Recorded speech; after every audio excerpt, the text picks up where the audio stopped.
mas eu brinquei lá na aula que eu saía de lá direto pra terapia, com a sensação de que eu não tinha domínio dos meus próprios sentidos.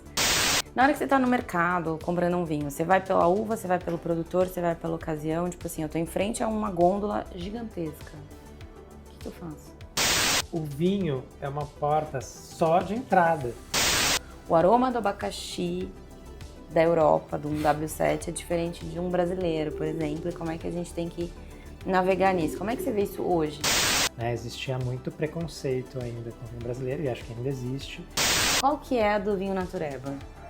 A gente às vezes ainda fala muito de barrica e de terroir num negócio que a gente devia estar falando de enjoyment. Todo produtor acha que tem o melhor vinho do mundo. Você acha que isso é uma verdade? Meu vinho favorito é o vinho que está na minha taça aqui e agora. Você acha que no final do dia a litragem conta mais do que o diploma? Gu, como é que eu te apresento? Porque eu, Renata, acho você uma grata surpresa do trabalho, uma pessoa que gosta muito de vinho, uma pessoa que gosta muito de Beyoncé, gosta muito de carnaval, mas qual que é o jeito certo? Como é que é Gustavo por Gustavo? Meu Deus, você descreveu perfeitamente. É isso? É isso. Curioso nato, nerd, adoro estudar e o vinho acabou sendo uma dessas coisas. O vinho veio pelo trabalho Veio pelo trabalho. e depois virou vida, assim. Virou um hobby, virou trabalho e eu sinto que ele tá voltando a ser um hobby. Uma das lembranças que eu tenho de quando a gente trabalhou junto é de que você me deu uma aula de como às vezes existe uma academia, às vezes eurocêntrica, de como a gente... O aroma do abacaxi da Europa, de um W7, é diferente de um brasileiro, por exemplo, e como é que a gente tem que navegar nisso. Como é que você vê isso hoje? É impressionante isso, porque eu trabalho com vinho há mais de 10 anos, né? São 12 anos no total. E durante essa jornada eu trabalhei com muitos europeus, né? Assim, tanto é um universo eurocêntrico que muitos profissionais de vinho renomados aqui do Brasil são europeus. E a gente tem referências muito diferentes, olfativas, gustativas, e isso tudo aparecia em degustação, né? Assim, eu comecei a trabalhar com vinho numa escola totalmente alternativa, né? Eu trabalhava no e-commerce, ao lado de profissionais muito fodas e que eu tenho certeza que foram eles que me ajudaram a ter essa mentalidade que eu tenho hoje, mas ao longo dessa outra trajetória encontrando os meus colegas europeus, por exemplo. E aí isso vai aparecendo em degustação, né? Assim, a pessoa fala, isso daqui tem aromas de pomelo. Tipo, o quê? Nem tem essa referência aromática, sabe? E aí a mesma coisa também nessas frutas tropicais, principalmente, né? Assim, não tem esse mesmo dulçor, essa mesma imponência, né? Então isso fica evidente na degustação. Um dos cursos que eu fiz por indicação sua, inclusive, foi o da Alexandra Corvo. E o aroma de sabores é incrível a experiência, assim, altamente sensorial. Mas eu brinquei lá na aula que eu saía de lá direto pra terapia, com a sensação de que eu não tinha domínio dos meus próprios sentidos. Porque as pessoas traziam, eu sinto cheiro de tal coisa, e eu falava, gente, eu enfiava o nariz assim e não sentia. É treino. Totalmente. Eu diria que são 2 treinos. Um treino é na cozinha, né? Assim, no mercado, na cozinha, que é sentindo esses aromas, né? Qual é a diferença entre um alecrim e um tomilho, por exemplo? E aí você vendo aquele alimento, você vendo aquela erva, você consegue talvez perceber, isso é um tomilho, beleza, estou vendo ele. Agora aí você sentir esse aroma, identificar ele sem enxergar o que é. Sim. Porque quando você está degustando vinho, é exatamente isso, né? Você não está vendo e não tem um gabarito. É tipo alguém pegar a taça e falar, sinto notas de pimentão. Para uma pessoa que está na alfabetização do vinho, é tipo, meu Deus, não é o pimentão, mas tem alguma coisa ali que traz isso. E aí, muitas vezes, quando você está na escola, isso também tem uma base eurocêntrica, né? Então, fica muito mais difícil para a gente conseguir chegar lá. Agora, a gente está falando de uma cultura que é mundial, global, e aí você é autor de um livro, que é o Lado B do Vinho, muito falando do mercado brasileiro, numa época que não era tão pop, talvez, como hoje. Total. Como é que você volta, né? O Gustavo, escritor do livro, em 2014, para o que a gente lê hoje das pessoas falando de vinhos Syrahs do Mato Grosso, de Goiás, Nordeste do Brasil tendo vinho, parece que tem um mineiro que estava eleito um dos melhores do mundo. Como é que a gente navega essa linha do tempo? É muito louco pensar que 10 anos atrás eu escrevi esse livro E tive todo esse trabalho de pesquisa, de imersão no vinho brasileiro, numa época que era quase uma resistência falar sobre vinho brasileiro. Né? Existia muito preconceito ainda com o vinho brasileiro, e acho que ainda existe. Mas sobretudo porque a gente tem um complexo de vira-lata, né? Assim, acho que faz parte da nossa cultura geral, mas que era muito forte ainda, sobretudo quando a gente falava de vinho. Então você tem lá os vinhos franceses, portugueses, italianos, espanhóis no pedestal, né? E aí de repente também tem os vinhos argentinos, chilenos, que também são muito conhecidos. Aqui, talvez até por uma questão de acessibilidade, preço, né? Que você consegue comprar um vinho sul-americano com uma qualidade melhor do que um vinho europeu na mesma faixa de preço. É muito louco, assim. Eu confesso que quando eu escrevi o livro lá atrás, né, assim, era o lado B, vinho brasileiro. Né? Era lado B de Brasil, mas lado B de lado B do disco, né? Assim, ninguém falava sobre isso. Então você tinha, naquela época, nem sei te falar da data atual, tá? Mas você tinha naquela época 95% da produção de vinho no Brasil na mão de 5 produtores. Todo o resto dos produtores, que eram mais de 1.000 produtores catalogados, você tinha 5% de produção. Então, assim, o que está escondido nesses, né, 95% da produção? Então, foi muito louco, assim, ir atrás disso, investigar isso, né? Eu acho que os meus caminhos foram me levando para esse tema, né? Virou mais um tema que me despertava muita curiosidade e eu acabei ficando meio obcecado no assunto. Mas foi muito gostoso, assim, pesquisar tudo isso, mergulhar no vinho brasileiro e depois ver como ele é hoje. Né? Porque você, naquela época, não tinha, por exemplo, vinhos brasileiros reconhecidos em premiações internacionais. Não existia isso. A sensação que eu tenho, ó, eu vou falar de um recorte de, tipo, recém-chegar de viagem e ficar entrando nas lojas de vinho e perguntando o que eles tinham de sul-americano. Europa não tem muito vinho sul-americano, não é interessante pra eles. Teve um cara que ele até fez algum, tipo... Qual que é o sentido de eu ter um vinho sul-americano se eu tô do lado da França, se eu tô perto da Itália, se eu tô perto da Espanha? Aqui a gente tem essa cultura vira-lata mesmo, de tipo, não, mas é um italiano, mas é um francês, um Bordeaux, Bourgogne, essas coisas. Mas aqui a gente tem mais latino-americano também, argentino, chileno. E a educação e o consumo acabam acompanhando essa, né, geografia. Com certeza. Eu acho que tem um outro fator aí, que é países que são produtores tradicionais de vinho têm uma tendência maior a comercializar o seu próprio vinho. Uhum. Então, assim, você vai na França, também tem muito mais vinho francês do que tem vinhos espanhóis, por exemplo. Então, não é necessariamente só a questão de serem vinhos sul-americanos. Mas, claro, a disponibilidade é menor. Tem alguns movimentos de ruptura no mercado, né, assim, ao longo da história do vinho, que foram simbólicos. Por exemplo, a degustação de Berlim, que aconteceu em 2004, é um desses marcos históricos no mundo do vinho e que trouxe à tona grandes vinhos chilenos.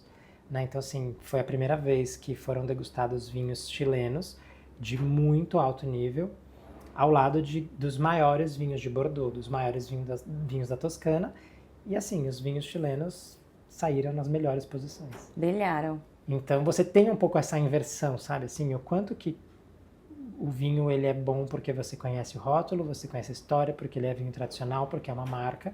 Como o marketing. Ou só porque é aquela referência que você tem. Né? Eu conheço isso aqui, eu entendo isso, então ele é bom, isso é bom. Tudo aquilo que é diferente não é. Então acho que é quase protecionista, né? Com certeza. Na hora que você tá no mercado comprando um vinho, você vai pela uva, você vai pelo produtor, você vai pela ocasião. Tipo assim, eu tô em frente a uma gôndola gigantesca. O que eu faço? Eu vou pelo rótulo. Mas pela estética? Achei bonito. Achei bonito, tô brincando. Mas o primeiro, com certeza o primeiro fator é o rótulo, assim, me chama a atenção. E eu acho que especialmente por fugir um pouco de vinhos mais tradicionais, eu também tendo aí pelo rótulo, porque eu me identifico ali visualmente, já talvez me demonstra que é um vinho diferente. Mas brincadeiras à parte, eu acho que eu vou mais pelo momento de consumo. Né, o que eu pretendo, em que momento eu pretendo abrir esse vinho. E muitas vezes eu estou no mercado, assim, já trabalhei, por exemplo, em área comercial, então eu conheço muitos vinhos, conheço muitas portadoras. Então também estou buscando alguma referência de lugar seguro daquilo que eu conheço e aquilo que eu espero. Mas para um consumidor leigo, eu acho que vale muito mais ter um entendimento de quais são as características que você gosta num vinho e quais são os vinhos que normalmente têm essas características, né? Então você deveria ter ali mais ou menos um gabarito que vai te orientar sobre as uvas, sobre as regiões. E aí, mais pra frente, você vai conhecendo os produtores, tipo, putz, gostei desse daqui, vou ficar de olho no que esse produtor faz. E aí você começa a provar outras uvas, entender se é a uvas ou é mesmo uma assinatura do produtor. Então acho que é meio esse o caminho. Eu tava assistindo esses dias, era a participação de um Master of Wine, não vou lembrar o nome dele, falando sobre a comunicação do vinho. E aí ele trazia que a gente ainda é um dos poucos... o vinho é um dos poucos segmentos que ele sempre tem a premissa de que ele precisa educar o consumidor. E aí a provocação que ele deixava, no lugar de um Master of Wine e tudo mais, era de que a gente às vezes ainda fala muito de barrica e de terroir num negócio que a gente devia estar falando de enjoyment, de diversão, de tipo algo que vai acompanhar um momento agradável. Você acha que existe essa comunicação? Como é que você vê isso? É difícil, de fato, assim, acho que não existe uma resposta certa para essa pergunta, mas você tem ao longo do tempo iniciativas que trazem exatamente essa abordagem de falar sobre o momento de consumo, sobre o prazer do vinho, mas eu não vejo isso sendo reproduzido de forma consistente. Então eu também, assim, a minha tendência é achar que isso não está trazendo retorno, né? Porque... E até tinha uma visão de que talvez isso era uma questão do Brasil, de ter que falar de forma educativa sobre vinho, porque a gente não tinha uma cultura de vinho já estabelecida. Mas o que eu sinto, e daí talvez até de gerações anteriores à minha, mas é que o vinho estava num lugar de status. Então, mais do que necessariamente estar curtindo esse vinho aqui, eu preciso desse vinho aqui porque ele está me atribuindo algum tipo de status. E aí a gente começa a ter toda essa construção de marcas do vinho, né? E aí as pessoas começam a se fechar, inclusive, para experimentações, para coisas diferentes. Mas o vinho é complexo. É complexo. É uma matriosca, né? Você vai abrindo, assim, vai revelando coisas sobre ele. Exato. E quanto mais eu estudo sobre vinho, quanto mais eu leio, quanto mais eu pesquiso, mais eu percebo que eu não sei sobre vinho. Né? Assim, o buraco é sempre mais embaixo.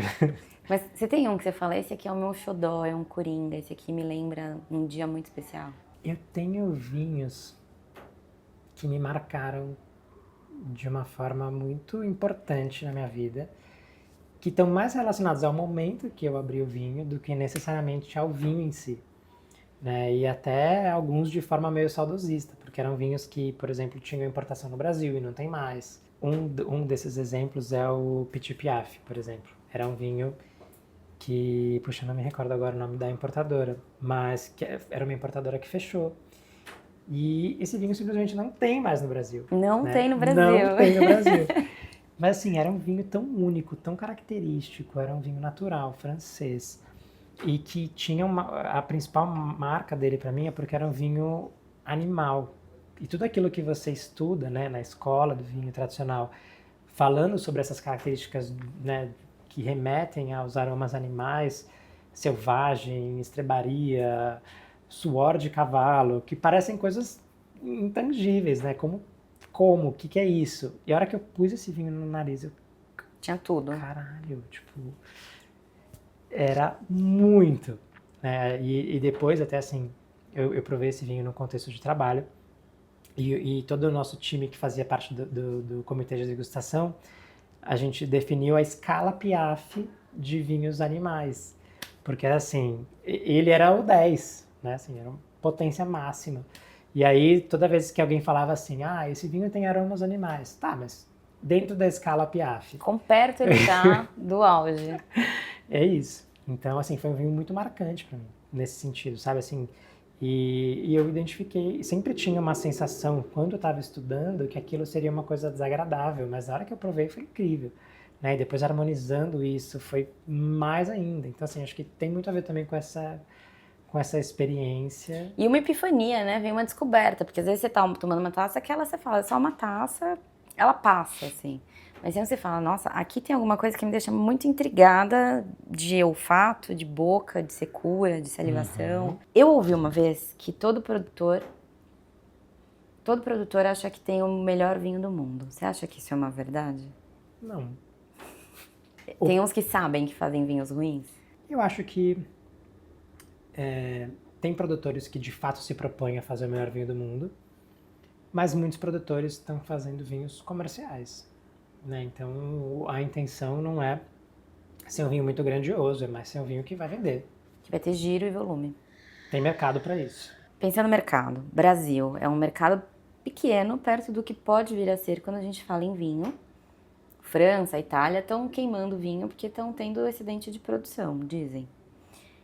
Você acha que aqui a cultura está ainda no tinto, no inverno, num fundizinho? Ou a gente está começando a ir para um lugar mais misto, da onde o vinho pode estar inserido?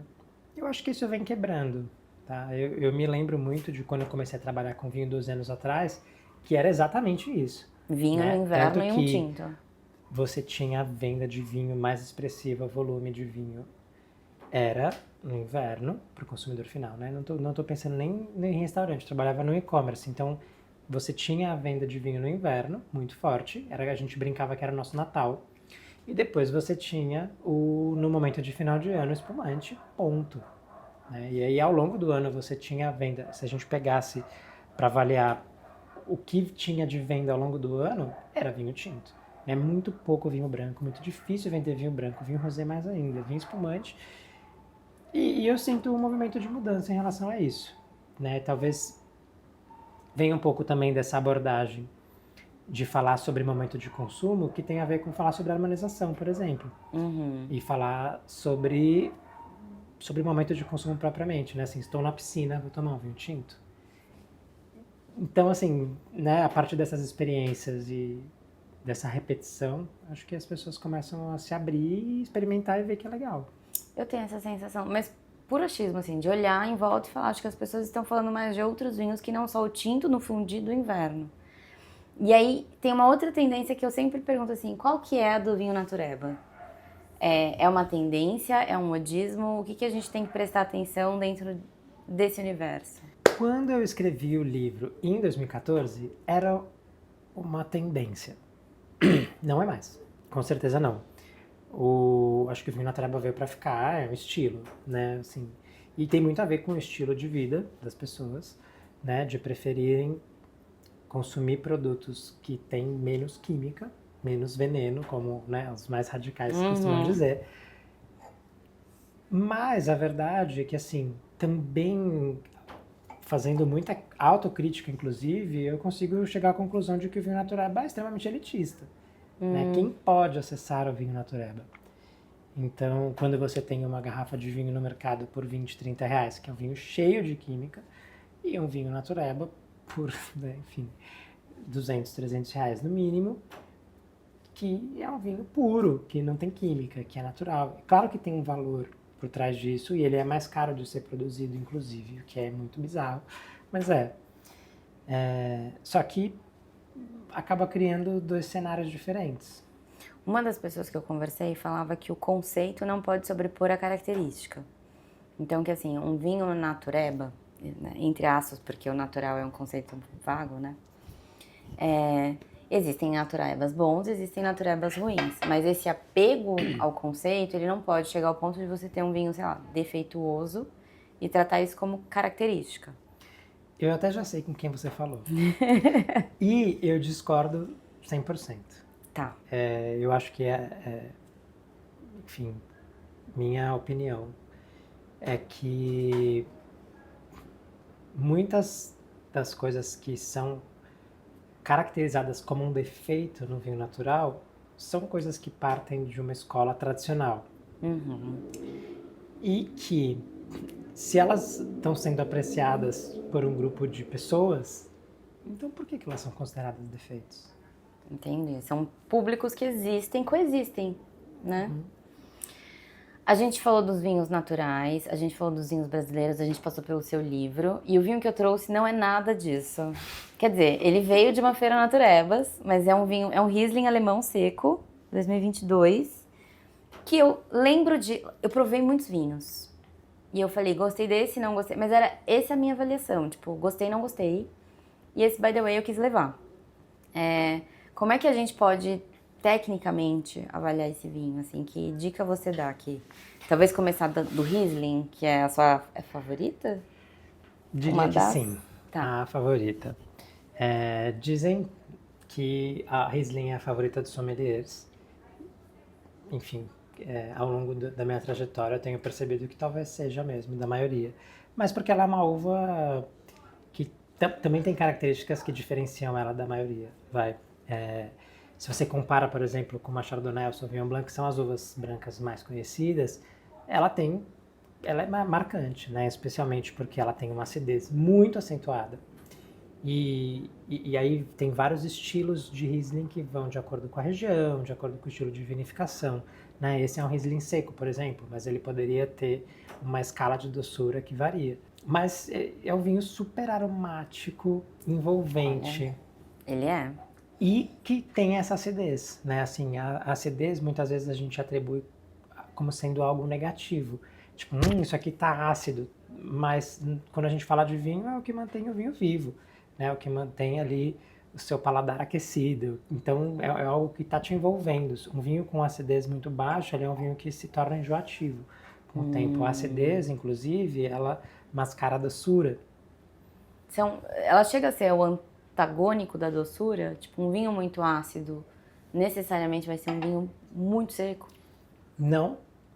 Tem vinhos que têm uma acidez muito acentuada, mas que têm um nível de doçura alto. Por exemplo, os vinhos doces de Sauternes. São vinhos que têm muito açúcar, né? E tem uma acidez muito acentuada. A acidez, ela equilibra o açúcar. Então, ela faz com que o seu paladar tenha uma percepção menor sobre o açúcar. Tá. Aqui, a gente está falando de um vinho seco, então ele não tem esse mesmo residual de açúcar que se compara com o vinho de sobremesa. Mas essa acidez, ela é muito instigante, né? Ela deixa seu paladar ali... Enfim, Eu achei uma delicinha. E aí, se a gente fosse parear ele com alguma comidinha, que comidinha você acha que casa bem aqui com esse Riesling seco? Ele me remete a comidinhas de praia, tipo... Desde, talvez, sei lá, um polvo, que seria uma combinação um pouco mais sofisticada.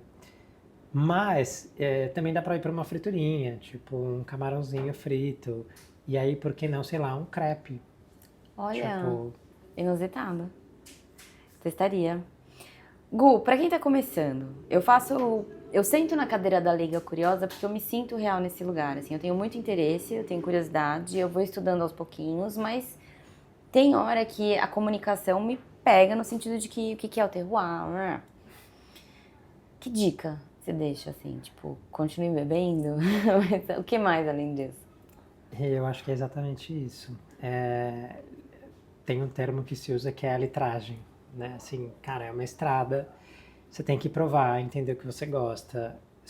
O terroir são muitos fatores, né? Assim, é muito complexo quando você vai realmente entender e se aprofundar no conhecimento de um terroir. A gente está num momento em que se fala de micro terroir, então eu tenho no mesmo vinhedo regiões específicas que têm características diferentes e que dão vinhos completamente diferentes, com a mesma uva, com a mesma, tudo igual. E eu acho que isso se torna mais interessante, na verdade, né? O ponto é que se você olha para o vinho com um olhar de curiosidade e, né, prazer, sem se preocupar tanto, por exemplo, com status, é claro que pode ser frustrante essa jornada, né? De comprar um vinho que é desagradável, que é ruim, enfim. Você acha que no final do dia a litragem conta mais do que o diploma? E eu acho que é quase natural que as duas coisas caminhem juntas. Tá. Eu sinto que eu tenho uma formação no vinho que ela acabou se tornando formal, né? Então eu fui de fato para o caminho da educação formal, mas eu tive uma oportunidade única, que era começar a trabalhar com vinho num ambiente que respirava a cultura do vinho, que fazia muita degustação e que tinha pessoas que tinham muito conhecimento e que compartilhavam esse conhecimento. E isso tudo, né, assim, junto talvez com uma parte da minha personalidade de ser curioso, de ser super apaixonado pelo assunto, me fez aprender tanto que eu acho que eu já cheguei num outro patamar, mas talvez também tenha a ver com um pouco de uma personalidade de autodidata. Mas eu acho que, assim, de fato a litragem, a sua experiência, a identificação, isso que você falou no momento que você escolheu esse vinho, é maravilhoso, que assim, gostei, não gostei. No final do dia, é isso que importa, né, assim. Esses dias eu tava com a minha irmã e aí eu tentei, né? Tinha feito a aula, tipo, olhar, sentir. Falei, me fala o que você sente quando você coloca o vinho assim perto de você. Aí ela falou, vontade de beber. E ela me quebrou totalmente, porque eu tava tão a fim de dar uma aula pra ela. Maravilhoso! Mas era uma resposta tão autêntica, né? Tipo, vontade de beber. Hoje em dia, é exatamente isso que eu procuro sentir no vinho, né? Eu sempre tive uma máxima que era assim, meu vinho favorito é o vinho que está na minha taça aqui e agora, Boa. ponto, né? E estava sempre aberto, tenho minhas preferências, né? No momento que eu vou escolher o vinho, eu tenho minhas preferências. Mas, no momento que eu estou bebendo, cara, é o melhor vinho do mundo. Então, no final das contas é isso, sabe? Então a dica pra quem tá começando é litragem e curiosidade. Prova, e assim, acho que tem uma outra dica para você ter litragem, que é vai em feira. Né? Cara, a Feira dos Naturebas, por exemplo, quantos vinhos você vai provar naquela feira? É Gente, são maravilhoso, é muitos. surreal. É surreal. É até difícil de lembrar, mas você vai provando, tira foto, registra, anota, leva para casa, grava o produtor, quem é importador, aonde eu encontro. Putz, melhor oportunidade. É uma matriosca, né? Você vai abrindo e vai descobrindo mais e mais e mais e mais e mais. Exatamente Adoro. isso. Eu acho que é um bichinho que pica, de que você começa e você, num primeiro momento... O Brasil tem uma cultura que às vezes eu acho que é muito mais da cerveja, do coquetel, do que do vinho. Mas tem também os recortes, acho que de contextos, momentos e tal. Mas é uma coisa que eu acho que eu fui picada pelo bichinho, não sei, assim. Total, tem uma amiga minha, Sônia Denicol, sommelier, e que talvez foi a pessoa que me puxou pro vinho brasileiro a primeira vez. Ela me disse uma frase que para mim foi muito marcante, que era assim, o vinho é uma porta só de entrada. Maravilhoso. E é isso, né? Assim, eu vivi isso ao longo da minha trajetória, né? Comecei trabalhando com vinho e eu já não trabalho mais diretamente com vinho. Mas, cara, é um tema que me fascina, que me deixa curioso, que me dá vontade de estudar, de ler, de provar coisa nova. E, enfim, é muito prazeroso, né? É. Não, eu acho que essa frase de que o vinho é só uma porta a porta só de entrada, pode ser assim a assinatura dessa conversa. Deixando aqui muita gratidão pela sua disponibilidade, gentileza, a forma como você sempre foi tão didático nas conversas sobre vinho comigo. E o convite para que a gente abra mais uma taça em algum momento breve, talvez num show da Beyoncé, Por antes favor. ou depois. Se bem que ela é do uísque agora, né? Pois é. Você provou? Não. Gosta muito de Curte vinho e vinho, gosta né? muito de Beyoncé. Beyoncé Entre tem Beyoncé que e tá. vinho... Vou fingir espontaneidade. Você é uma das... Essa parte você vai cortar, tá? Eu ouvi um barulho que parecia um tapa. Teve algo assim meio tenso, clima tenso entre os brothers. Onde a gente parou?